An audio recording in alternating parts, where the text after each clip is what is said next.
फरमाने मुस्तफ़ा सल्लल्लाहु तआला अलैहि वसल्लम जिसका मफ़हूम कुछ इस तरह है कि जो शख्स मुझ पर एक मरतबा दुरूद पढ़ता है अल्लाह ताला उस पर 10 रहमतें नाज़िल फरमाता है। सल्लल्लाहु अलल हबीब सल्लल्लाहु अलैहि वसल्लम। मेरे बच्चों, आज हम जो लेक्चर है, आज हमारा क्वेश्चन है, उसको सॉल्व करेंगे Venn diagram through. Venn diagram के जरिए हम प्रूफ करेंगे चंद रिलेशन है उसमें left hand side right hand side के बराबर। बाज़ ऐसे पार्ट्स हैं जिसमें left hand side right hand side के बराबर नहीं है, और एक पार्ट उसमें ऐसा है जिसमें left hand side right hand side के इक्वल है। प्रूफ करना है और बताना यह है कि शेडेड रीजन जो है जिसमें बराबर नहीं है तो शेडेड रीजन उसमें बराबर नहीं होगा। यानी जिसको शेड किया जाएगा पोर्शन को, तो एक में लेफ्ट हैंड साइड में कुछ और शेड होगा, लेफ्ट राइट हैंड साइड में कुछ और शेड होगा। तो वो आइए देखते हैं। पहले आप मुझे उसकी वैल्यू लिखवा दें। आज के क्वेश्चन की वैल्यू क्या है? If universal set is equal to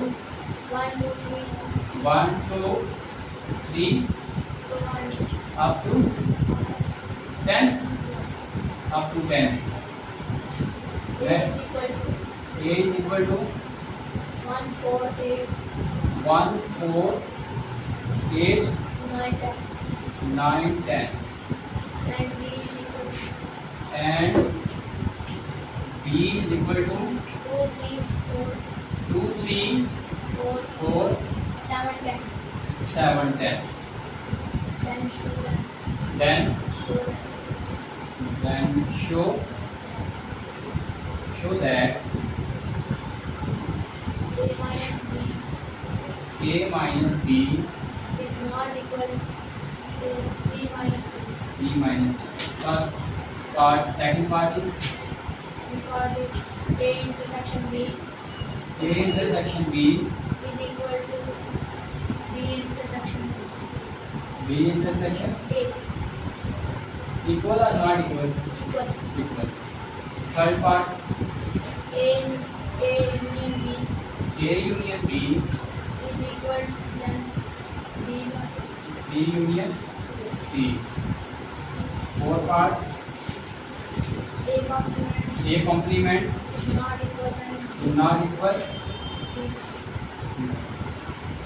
चलो बच्चों, ये 4 पार्ट्स हैं आपके क्वेश्चन के, उसकी वैल्यूज आपके सामने हैं और ये हमने इनको देखना है। सबसे पहले हम इसका फर्स्ट पार्ट ले लेते हैं कि A minus B is not equal to B minus A। आइए हम इसकी लेफ्ट हैंड साइड ले लेते हैं। पहला हम पार्ट लेते हैं A minus B is not equal B minus A। Left hand side A minus B। हम इसको वेन डायग्राम के मुताबिक प्रूफ करेंगे। वेन डायग्राम के लिए हम रेक्टेंगुलर बॉक्स लेंगे, यूनिवर्सल सेट। अब हम ये देखना होगा कि A और B डिसजॉइंट सेट हैं या ओवरलैपिंग सेट हैं? A और B बताएं, डिसजॉइंट सेट हैं या ओवरलैपिंग सेट हैं? A and B overlapping set हैं, क्योंकि इसमें कुछ एलिमेंट्स ऐसे हैं जो उसमें कॉमन है। यानी इसमें एक तो 4 कॉमन है और एक 10 कॉमन। इसका मतलब है ये A और B जो हम सेट लेंगे इसका कुछ पोर्शन एक दूसरे के अंदर लेंगे। ये चीज सबसे पहले हमने देखनी है कि ये सेट जो है जिसका हम A माइनस B फाइंड करने लगे हैं, क्या ये ओवरलैपिंग है या डिसजॉइंट है? तो ये ओवरलैपिंग थे, हमने इसका कुछ पोर्शन एक दूसरे के अंदर लिख लिया। अब चलते हैं वैल्यूज लिख लेते हैं। अब ये हमारे पास सेट A है और ये सेट B। अब A की वैल्यू लिख ले यहाँ। पहले कॉमन वैल्यू लिखे। कॉमन कौन सी है A B में? नंबर्स कौन से कॉमन है? पहला 4 नंबर कॉमन है और 10। बाकी जो A के एलिमेंट्स बचते हैं वो यहाँ लिखे 1 8 और का बेटा 4 तो कॉमन है 9। बच्चों से जवाब दें कि B के कौन से कॉमन नहीं है? 2 3 7 ये वाले हैं। अब देखिए हमने फाइंड करना है A माइनस B। तो हमने शेडेड किसको करना है? हमने वो शेडिंग करना है ए के वो एलिमेंट जो बी में मौजूद नहीं, ए के वो एलिमेंट जो बी में, अब देखिए ए के ये वाले एलिमेंट बी में मौजूद नहीं, इनको आप हॉरिजॉन्टल लाइंस के साथ शेडिंग कर सकते हैं। इसमें आंसर कौन सा होगा? ये वाला शेडेड रीजन, ये शो कर रहा है a minus B, shaded region, shaded region shows that a minus ये शेडेड रीजन जो है ये शो कर रहा है, दिखा रहा है कि a माइनस बी हमने फाइंड वेन डायग्राम कर लिया है। अब नेक्स्ट हम लेते हैं right hand side. Right hand side क्या है? b माइनस ए। तो b माइनस ए में हम इसी तरीके से रेक्टेंगुलर एक बॉक्स ले लेंगे और ये दोनों ओवरलैपिंग सेट्स हैं, इसका कुछ ना कुछ पोर्शन एक दूसरे के अंदर लिखेंगे। अब हम ले लेते हैं b पहले ले लेते हैं और a बाद में सेट लेते हैं। अब दोनों के कॉमन एलिमेंट 4 10, b के लिखेंगे 2 3 7 और इस तरफ a के 1 8। अब देखिए शेडेड किसको करना है हमने? शेडेड बच्चों किसको करेंगे? b को करेंगे। तो किसको करेंगे? b को। b के ये वाले एलिमेंट 2 3 7 जो हैं a के अंदर मौजूद है। अब देखिए a माइनस b में आंसर था 1 8 9 और b माइनस a में आंसर क्या है? 2 3 7। अब शेडेड रीजन क्या जाहिर कर रहा है यहाँ पे? Shaded region shows that b minus a जाहिर कर रहा है, ये b माइनस। अब इससे हम क्या कंक्लूजन निकला, क्या नतीजा हासिल हुआ, क्या नतीजा निकाला? हैंस प्रूव्ड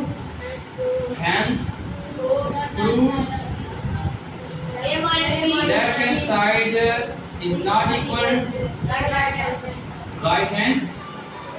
इससे हमने ये नतीजा हासिल किया कि वेन डायग्राम के मुताबिक a minus B B minus A के इक्वल नहीं है। प्लीज जस्ट मेरे बच्चों इसके सवाल की समझ आ गई आपको?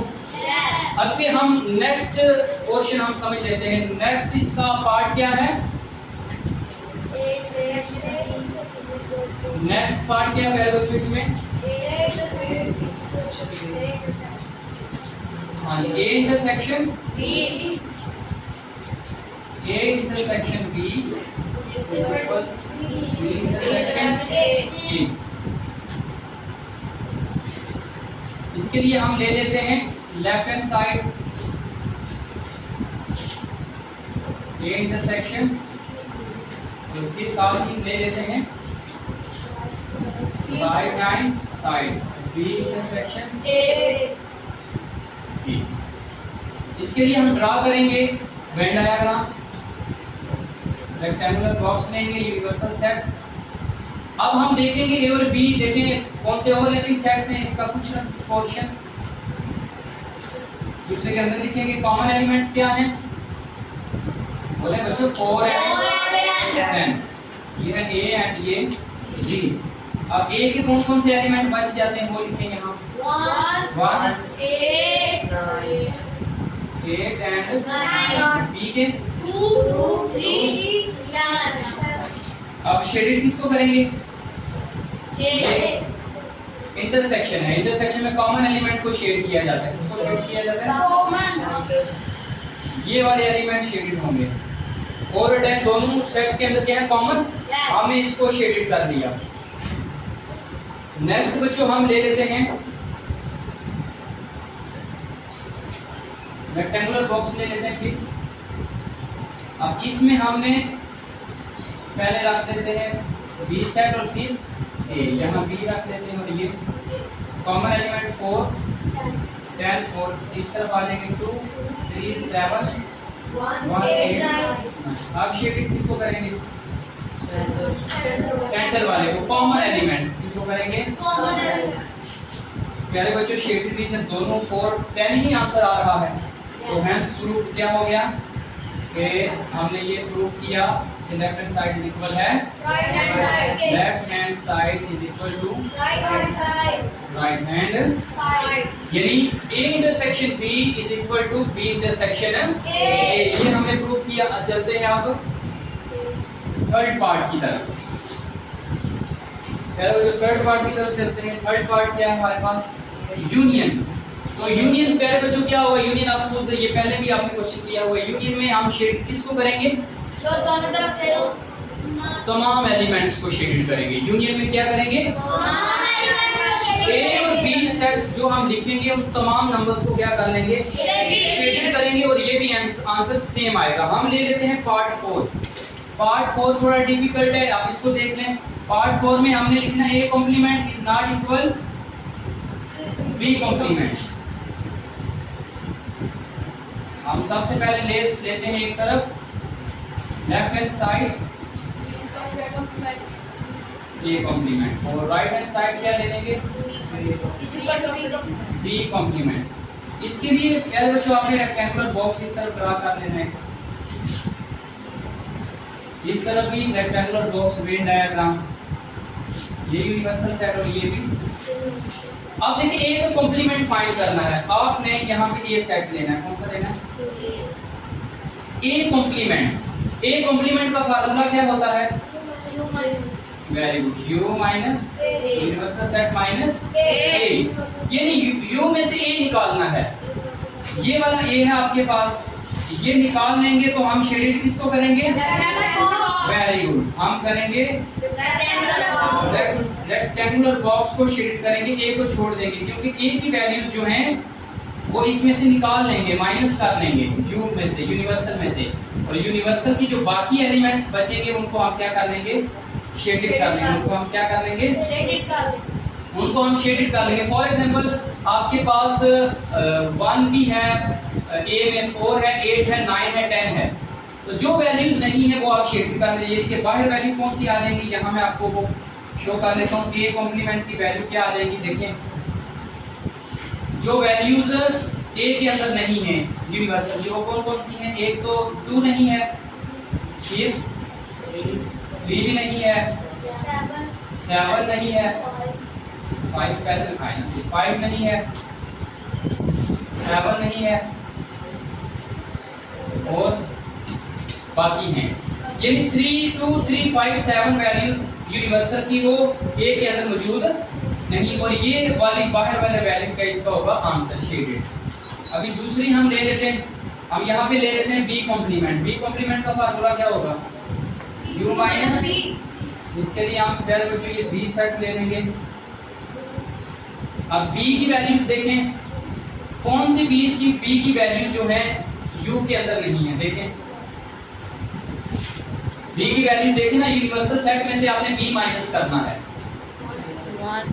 देखें 1 उसके अंदर नहीं है, 1, 8, 5, 8 वेरी गुड, 9, 6 भी नहीं है। 6 भी तो नहीं है ना बी में, इसके अंदर 6 आता वो इसमें नहीं है। 6 भी नहीं, फिर 9। तो शेडिंग हम किसको करेंगे? बाहर वाले रेक्टेंगुलर।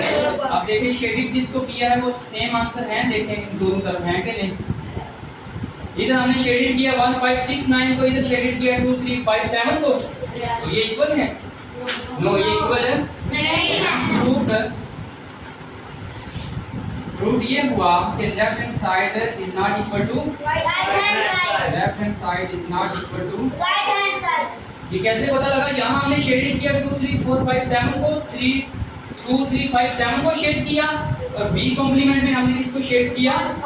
1, 5, 6, 9। तो प्यारे बच्चों ये दोनों आंसर सेम नहीं आए। हमने शेडेड पोर्शन को देखना होता है। अगर वो सेम आंसर नहीं तो हम कह सकते हैं कि left hand side is not equal to right hand side. तो प्यारे बच्चों एक क्वेश्चन आपको खुद टास्क दिया है, वो आप खुद सॉल्व कीजिएगा। A union B is equal to B union A। वो आप खुद उसकी प्रैक्टिस कीजिएगा। ये 4 पार्ट्स थे जो आज हमने समझे। मैं उम्मीद करता हूँ कि आज का आपको ये काम समझ आ चुका होगा। अल्लाह ताला हमें इसे आगे पहुंचाने की तौफीक अता फरमाए। आमीन बिजाह नबी सल्लल्लाहु अलैहि वसल्लम।